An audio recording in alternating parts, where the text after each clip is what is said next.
Welcome to the Girl Gang. I'm Katrina Gardner of Katrina and Create. And I'm Dominique Goyette-Connerty of Evergreen Marketing.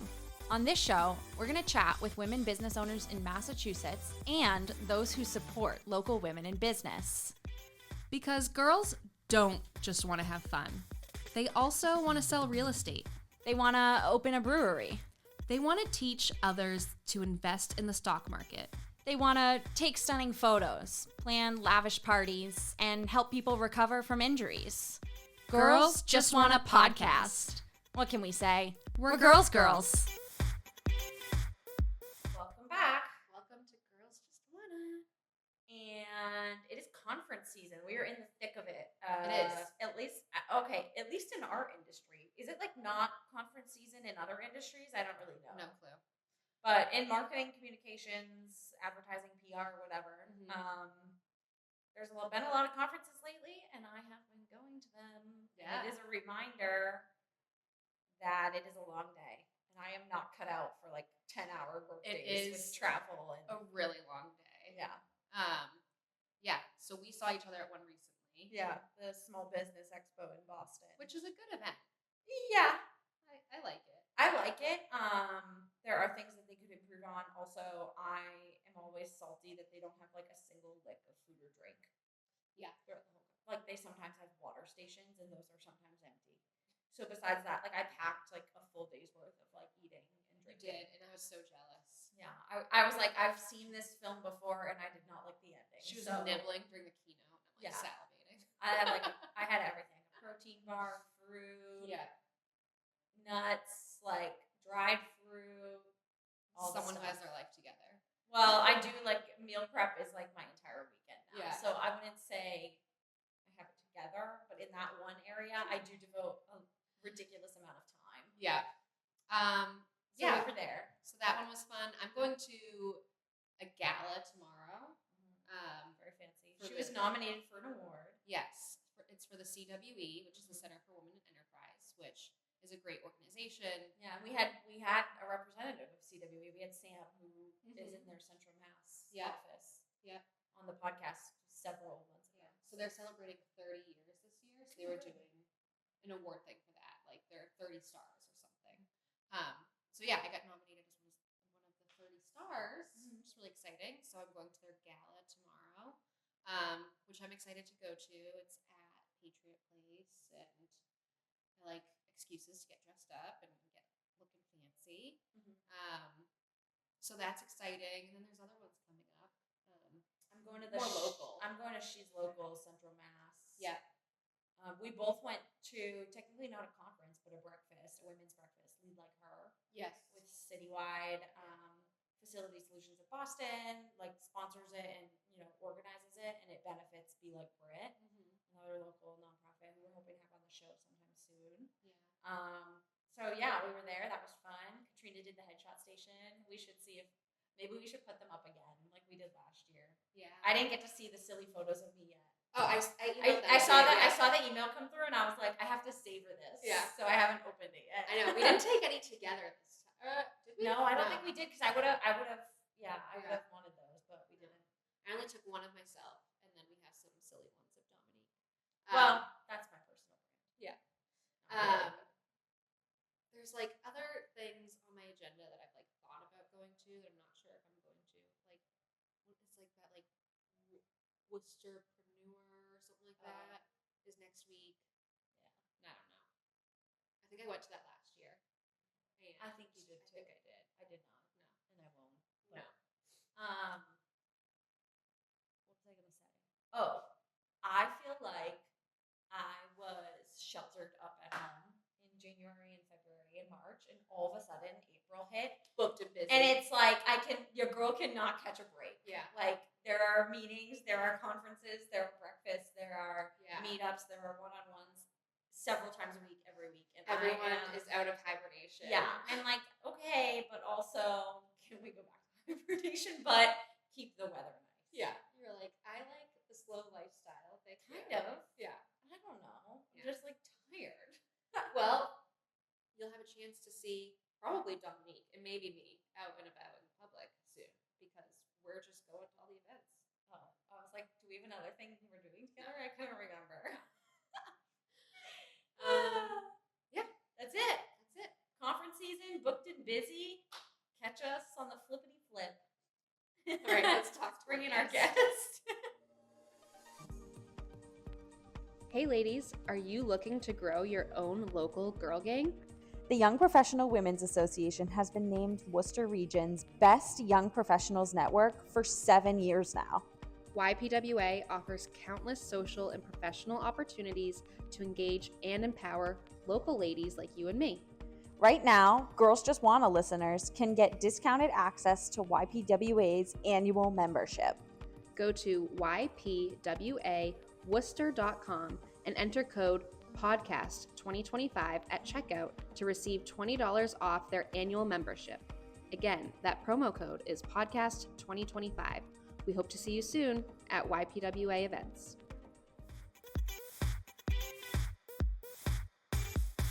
Welcome to the show, Kelly Mahoney and Stephanie Pratico, both of River and Stone Yoga. I'm like, did I get it right? Yes. Okay. So the co-owners of River and Stone Yoga, welcome to the show. Thanks so much for coming in. Thanks for having us. We haven't had a yoga studio or yoga instructors yet, so this is exciting. We love to get new industries on the show.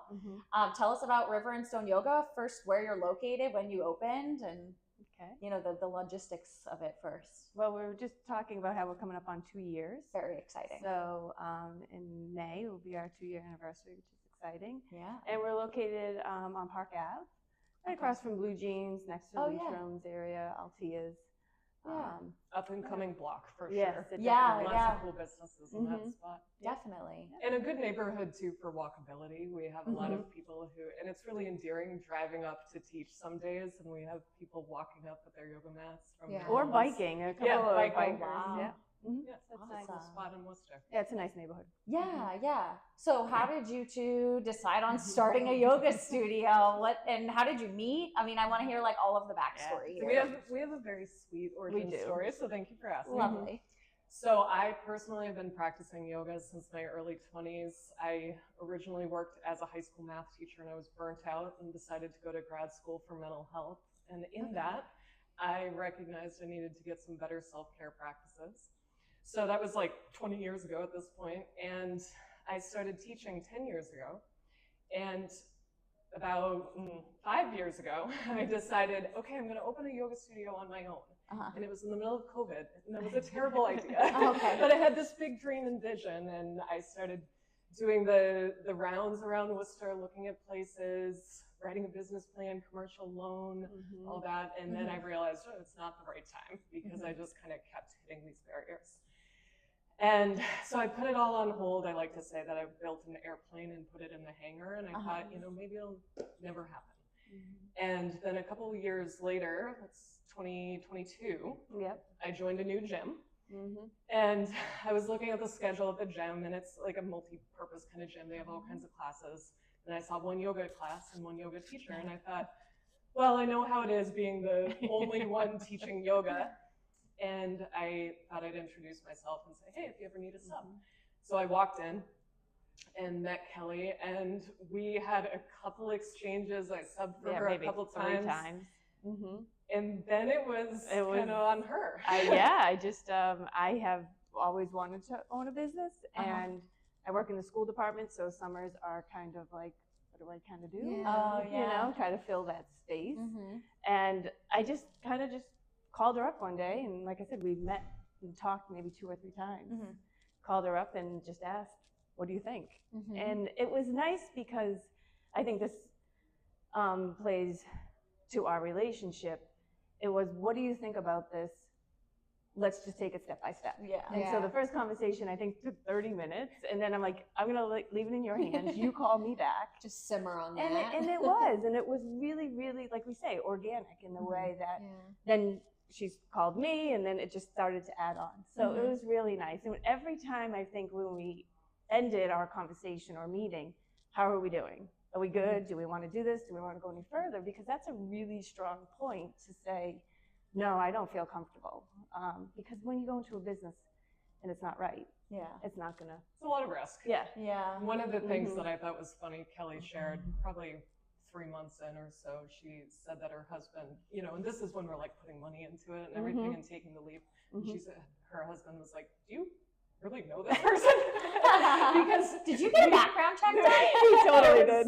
We were just following intuition and was. just really communicating off the rip, like how our shared values, and it was just so serendipitous. Yes, and you really do, when you get that feeling, I just knew it was right. So. I like the phrase too of, and I apply this to a lot of things in my life, of follow the sparks, you know, and it's like, oh, this seems like a good person that I want to be involved with. And I think that was on both sides what really, we just kind of kept following the sparks, and here we are. Right. And as you said, like starting a business, there's a lot of risk involved. There's a lot of money involved. It can, you know, I'm sure tensions could run high or things can go wrong. You can hit barriers when you're trying to start a business. How did you two find that you worked together? You know, how did your relationship kind of evolve into being business partners? And how did that all play out? I think it was trial by fire the first summer. Yeah. I mean, the first summer. It was. A lot of sleepless nights, you know, we'd have, I love looking at the numbers now because it's so surreal. Like we'd have some days where we got 1 or 2 people in a class all day. And then, you know, we'd be talking to each other at the end of the day, like, what are we going to do? Because here we've signed this lease, we put this money into the build out, equipment, we've hired staff. And one of the things we talked about often was the importance of adapting. Okay, this class isn't working. What do we need to do with it? Do we get rid of that class? Do we teach that class? We taught so much in the first year, really kind of sharing the labor and making sure it was successful. And I remember sorry, I keep talking over you. I remember that conversation we kept having around just sharing labor and sharing responsibility. And I think we both came to the table with, we really want this to be successful. And that's a really strong point too. How we're successful with it is because we wanted this to happen, and we respected each other's strengths, weaknesses, and what we could bring to the table. So it was great. Figured out your rhythm of working together, kind of complementing each other. You mentioned you've been teaching for over 10 years, Stephanie? Yeah, and Kelly's been teaching longer. Yeah, we've been longer. Okay. I think I started in early 2000s, and my background is in fitness, so it's just kind of, your world changes sometimes as you get a little bit older. So now yoga has become really a part of it, and I think that's a nice business too, is to just bring in that yoga factor. And so I don't know if we've covered this or if I've come across this, River and Stone Yoga. How did you come up with that name, and what's the meaning? That's a sweet question, because I grew up in Tucson, Arizona. Okay. Yeah, the name, as I said, I tried to do this solo some years ago, and I came up with the name because it was an intersection in Tucson that I grew up. It's in my neighborhood there, and so of course the natural elements, and it's evolved into our motto too of flow like a river, strong like a stone. But it's in my stomping grounds out west, so it's a little tribute to my community at home as well. And so when we were sitting down in our first meetings, I said, have you thought anything of a brand? And I said, well, what do you think of River and Stone? This was something that I had been dreaming of. And she said, that's great. That's perfect. Yeah. And those things happen a lot through our relationship is, oh, what do you think of this? That's great. Or we'll just give each other really comforting feedback to then make it work. I love that motto. I hadn't heard that before. Flow like a river, strong like a stone. That feels very fitting for your brand and for what you do. How has that kind of like played into your offerings at the studio and how you have like brought people in or drawn the community in? Yoga classes? I think the strong part of it is that we do have a strong relationship, and that flows into our staff, right? So if we are strong with it, if we're comfortable with our relationship and our business, then it just trickles down to the staff. And I think that's our connection. Yeah, it's an undercurrent in a way. Like we've emphasized from 2 years ago, and now we're each teaching 1 or 2 classes a week. So we've leaned back Yeah. and put a lot of trust in our teachers because they're all so Yeah. skilled. And we feel that the dynamic that we've set up, a business model around love and support, not just between us, but for our staff, and then also radiating out to our members in the community, we wanted to emphasize in our yoga classes and offerings inclusivity and offering a wide range, because there are a lot of different, believe it or not, like people who don't know much about yoga may think it's doing handstands and doing the splits. Right. And there's a wide range of yoga practice, and not even just physical yoga practice, but there's the spiritual practice and the breath work, and that's another show. But too. Yeah, but so when someone looks at our schedule and can see that we offer restorative classes, which is, I mean, you're laying down on bolsters, which are yoga pillows, and you're very supported in a meditation for an hour. And then we have some of our more, what we can call athletic classes, which are vinyasa flow classes in a heated space. And you know, a lot in between, and we offer a fundamentals class for people which who are is wonderful. brand new, prenatal. Right. And so we've tried to put a lot on our schedule with the spirit of open doors and the variety of what we can offer, and not just yoga. Along with the fundamentals, which is a weekly class, we also offer the prenatal, which is a really I feel like it's more of an up and coming, that the women who are pregnant and then have our babies, we do need to take care of ourselves. So that's a really special class. Yeah. And it's nice to offer like prenatal specific things for pregnant women, because I think women become automatically like unsure of what they can and can't do, and you know, and it becomes a community, and that's another big part of our business, is the community that we have. Whether you're having a baby or maybe you're new to the practice, is the community, and that's a very big part of us. And so you're coming up on your 2-year anniversary. How would you, I guess, describe, or what would you reflect on as being the community you've built in the past 2 years, and maybe the yogis who have found you? I think it's more respecting everyone, being friendly with everyone.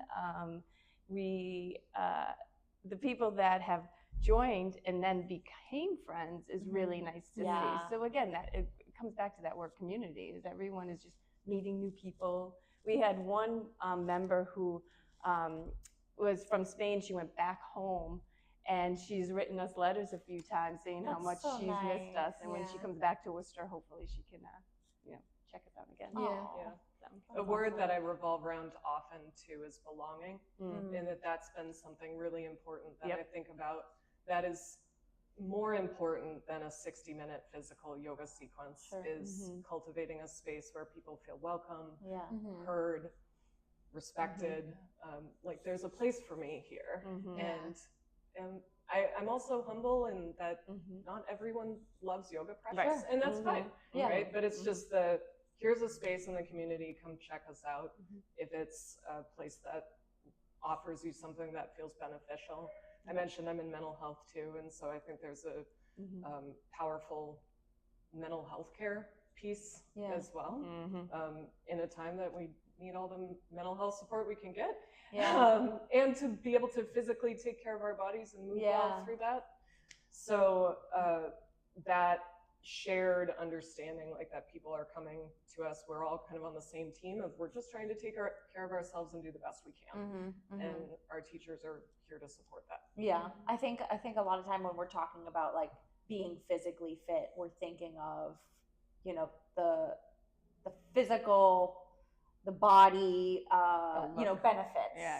Right. And I think yoga, on the other hand, is maybe one of the few, or more so than other like practices, where I think of, okay, this isn't just a physical or an athleticism thing for me. It would be, you know, incredibly beneficial to the mental health and to my emotional well-being and whatnot. So I was going to ask about, you know, the benefits of practicing yoga and coming to your studio, but you've kind of explained that it goes beyond just like, okay, we're stretching and we're you know, we're working this muscle, and much you more know, than that. Yeah. And our extends beyond. meditation practice, and we have quite a few staff members who are trained in that. That's very helpful. And then going back to just that breath work and mind body and all of it. It's not just the stretching. Yeah. And Kelly loves to speak to the science of it. I'm not going to put you on the spot, so please don't. But she loves to bring in and bridge the gap for people who may have a sense of mystique about, well, what is this? Like, what is that yoga studio over there? And especially, I think, with your physical therapy background and like Western fitness background, like really, you blend that so well and teach that to students, reminding. Like we both in our teaching like to use a lot of exercise movement language as well, because sometimes there can be, like a barrier for people who are new to yoga. Like I don't know what that means, and I think they talk about the chakras there, and I don't know what chakras are. So trying to speak the language that people may resonate with talking about the brain. And that's a good point too. And we have a staff member, Teresa, who yoga has now become like a therapy, right? So they are blending the science world with yoga and putting them together to say, the yoga world has thought of this years and years ago. And now here's our, Western life that is doing the research. And it's nice because Teresa does a really good job with the therapy part of it. And we need to bring those two together. And Cindy too. And Cindy also, The yoga therapy training is quite extensive. This is another thing that it's like, it's a whole world that many people like, and I will put myself in this, that when I first came to yoga practice, I was like, I just want to sculpt my abs and like be in a hot room and sweat and detox. And there's just so much more. And these advanced trainings that are really diving deep into, like I said, bridging the gap and filling in the blanks and understanding there's so much more that we don't know about physical health and spiritual health, emotional health. It all comes together. But it all comes together so nicely at your studio. So it sounds like you two have your unique backgrounds, right? You said you've been very involved in physical fitness. You have the mental health training now, and you're bringing this into the yoga studio. So it kind of complements, okay, this isn't just yoga, right? We have this understanding of everything else that's surrounding it and sort of like these wraparound support systems and resources.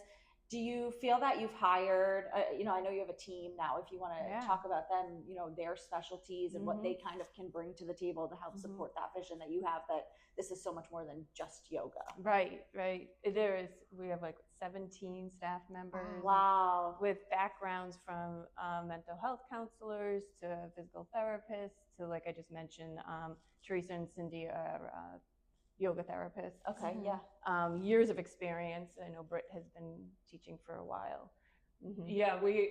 And this is again, like I love speaking to the spectrum of what we offer, not just in classes, but also we have teachers that have been teaching decades, and then we have some teachers that have just started, and we love the mentoring component too. Like we really take pride in that we're a family and supporting each other in our teaching, especially when they're new to it. We all started somewhere with the first job, right? So it's nice we did start that kind of mentoring to the new teachers, and the principle that none of us are ever experts, right? So we can all be learning from each other no matter where we are in that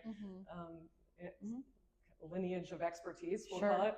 So okay, so 2 years in business, what's next? What's on the horizon? What are you most excited for? What do you want to add? What do you want to subtract? What are you space would be nice. This winter we had I say winter because the New Year's and the cold. People are looking for activities inside to feel invigorated and to feel belonging in the winter blues. And so we definitely had some conversations this winter, like what are we going to do next year? Because we've got this really great trend line moving up. And so our current space comfortably fits about 20. And we were really selling out most of our classes, especially on the weekends. And so I do think that ultimately we'll looking at other spots someday wow. when the time is right. And and we've said to each other that we're going to treat it just as everything else we have. Right. Like when it's meant to happen, like the opportunity will come present to us. itself. Sure. And, We have spoke about adding more classes too, which we have. We added a noon time on Saturday, and yeah, we've got some in the fall too. In the fall, so and then our workshops too are a really nice addition to our classes. And the workshops can vary from different topics. From I think we did a hip one the other day, and then we've got one on Hindu mythology in a couple weeks, and women's health. That was a big topic too. That was nice. And And we did one on menopause, yeah. which is another topic that I think that we're talking about more. So yeah, the workshops have been successful too. Awesome. Yeah. Well, congrats on all the success so far. It's very exciting. Thank you. Where can people go for more info, and if they want to book a class or book a workshop and learn more about the business? Yeah, riverandstoneyoga.com. We're on Instagram and Facebook. That's it. That's about it. Yeah. This is our strengths and weakness piece. Like I do some of the marketing, and Kelly does a lot of. You do all the finances. And that Exactly. That's the relationship. That's the relationship. The yin yang, that'll work together. Yep. Perfect. Yeah. All right. Well, we like to end every episode by giving guests the opportunity to shout out another woman-owned business, women in business. Who do you have in mind? So I wanted to shout out a friend of mine I've known about 15 years. We used to work together at a substance abuse agency, and she is a inspiration and a mover and shaker in the public health sphere. Her name's Taylor Rich. Dr. Taylor Rich now. And she also has a podcast. She's working on reproductive justice for women, and she's really trying to improve access, particularly for minorities and women in lower socioeconomic situations. Her podcast is called Equity Girl Podcast. Nice. Yep. Awesome. Very nice. Thank you. Thank you so much for coming, for talking for having with us. Yeah. Thank you. Thank you. Great meeting you two. Nice to meet you too. Thanks. Want to show your love for all the local ladies in business? Girls Just Want a Podcast merch is now available on Etsy. From stickers to mugs and hats to tumblers, you can rep your favorite gal gang wherever you go. Your purchase helps us continue to rent studio space, upgrade our recording equipment, and pay for editing software. Find Girls Just Want a merch on Katrina and Create's Etsy shop. Link is in the show notes.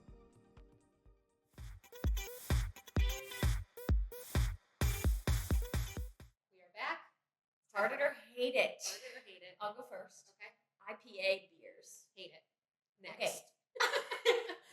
We did say we were going to zoom through this segment. Okay, real quick. I think I liked some IPAs when I was in college and wasn't supposed to be drinking, but that's fine. So devilish. But as I've grown older, it's like, no, I don't like those. I like other beers. Yeah. And then I will say, like, about a year and a half ago, I was out with a group of friends, and there was like some adjacent friends who like I didn't know, and they didn't really know that well. And I had said like, oh yeah, like I don't like IPAs, and this guy is like, then you just haven't tried the right ones. And I was like, thank you, good night. I'll see you later. Like, okay. Or maybe I just actually don't like IPAs. Yeah. I hate when people do that. They're like, Or they're like, you just have to get used to it. yeah. Or they're like, oh, you don't like, steak? Oh, well then you just haven't had a Yeah. really good steak yet. I know a really good steak. Blah, blah, blah. It's like, or I just don't like steak. Like, People say that to me about coffee too. Like, oh, Yeah. you'll get used to it, and then you'll love it. Why would I want to? I mean, there are just people who don't like coffee. Like, I love Yeah. coffee. I can't imagine my life without coffee. I But have- also, like, there are plenty of people who just don't like it. That's fine. I have tried so many IPAs, I promise you. And some are better than others. And I like beer. So Yeah. I know it's not just like, oh, I don't Yeah. like beer. It's like, I just don't, the IPA is like, I would just rather drink other beers. I enjoy going to breweries. My husband worked at a brewery for a little while. So obviously I'm like taste testing. No. Yeah. I like pale ales. I just don't like really hoppy beers. Get it away. But I just hated the sort of like, I don't know, the snootiness of like, The bro-splaining. yeah, oh, well. Yeah. Then you just don't know what a good IPA is. Yeah. I know a good IPA. It's like, okay, no one asked you, Chad. Yeah. Get out of here, Chad. do you have? Heart it or hate it, blue light glasses. I'll go heart it. I don't have them anymore. I did have a pair that I liked that I used for a long time, and I just kind of got out of the habit of it. I broke them at one point, so I just never replaced them. But I like the idea. Yeah. I could probably benefit from using them again, but heart it, I guess. Yeah, I like the idea of it. I did get a pair of prescription blue I was light gonna say, you glasses also once. wear prescription glasses. Yes. So how does that work?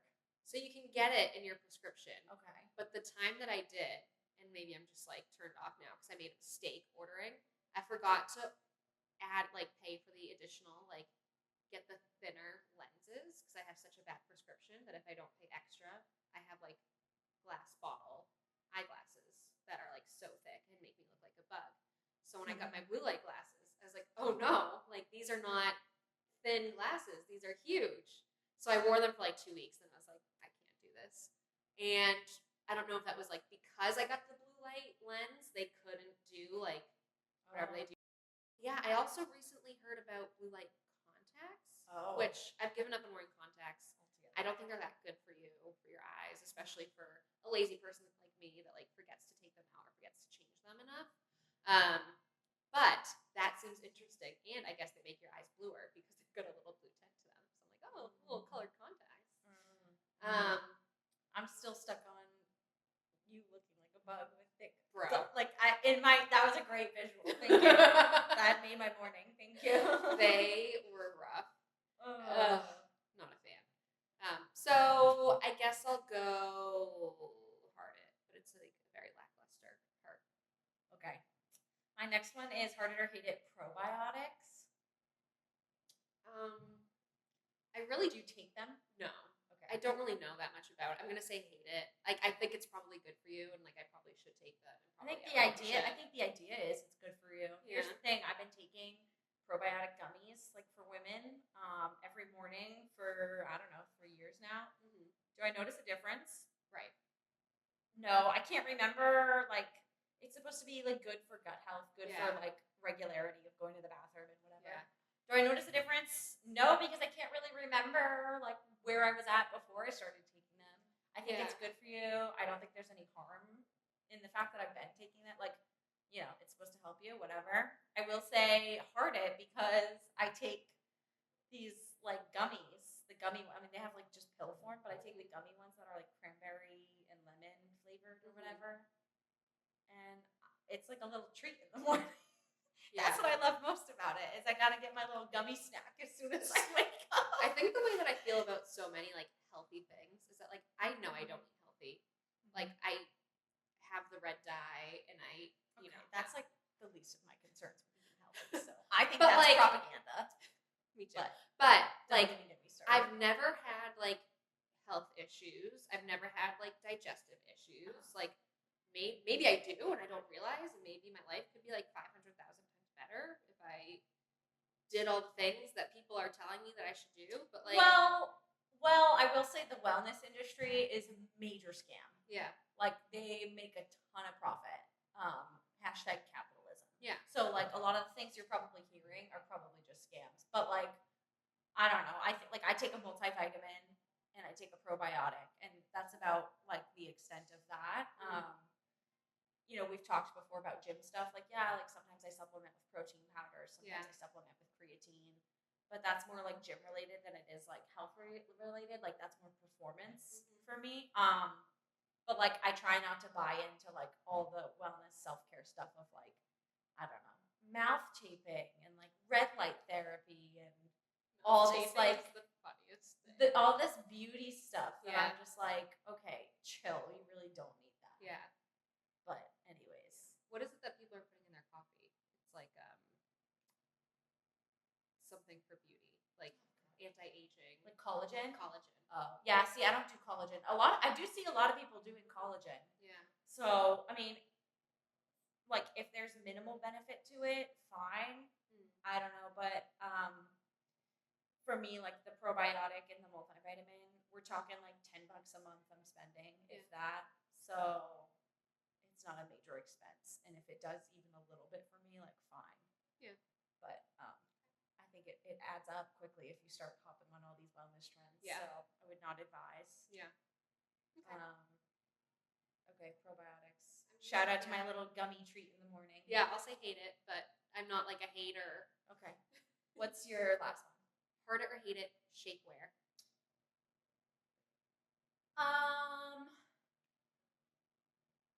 I feel like if I say hate it, that makes me a hater. I'll say heart it for other people, I guess. I also feel like sometimes people use it when they don't need to. Like, I don't know. I'm currently wearing shapewear. Okay.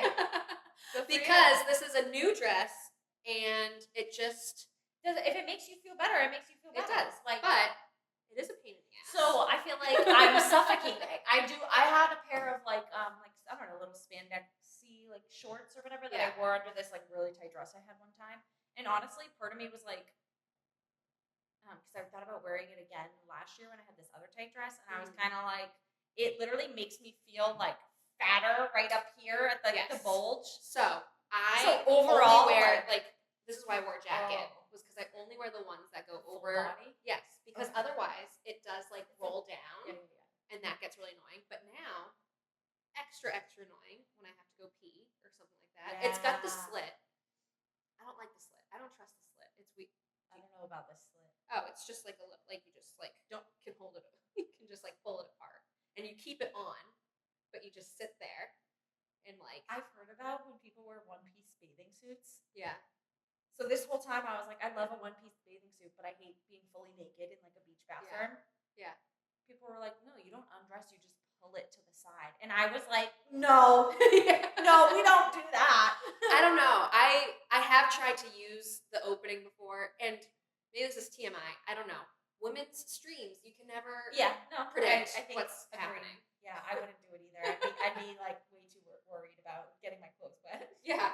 So I just have to, I'll go heart it peel for other the whole people. thing off. Yeah, I mean, I heart it. I'm glad that I have it. Okay. I love the way the dress looks when I'm wearing the Spanx. But you don't like the way the dress looks otherwise? Or you just feel like you don't love it as much? I was debating this, and like I was looking at it. So I bought this yesterday at Old Navy, and I like it, and it's exactly what I wanted, like something kind of casual for summer. But it does like show the lumps in my stomach area, and it's like, I mean, I am almost 33 years old. Like, I've had a kid. Like, this is just what a human body looks like. Right. Part of me is like, yeah, well, fuck it. Right. And then the other part of me is like, I get it. Yeah. Get it, like that we've been conditioned to feel this way about ourselves. So I think because I'm wearing it and I'm on the podcast, that's why I was like, I'll wear the shapewear just because this is like going on the internet. But if I wanted to wear this dress just to like go to the playground or go grocery shopping, I think I'd be okay. Just wearing it without shapewear. All right. But anyway, I heard it. Big fan. All right. That's it for Heart It or Hate It. We'll see you next week. Later, ladies.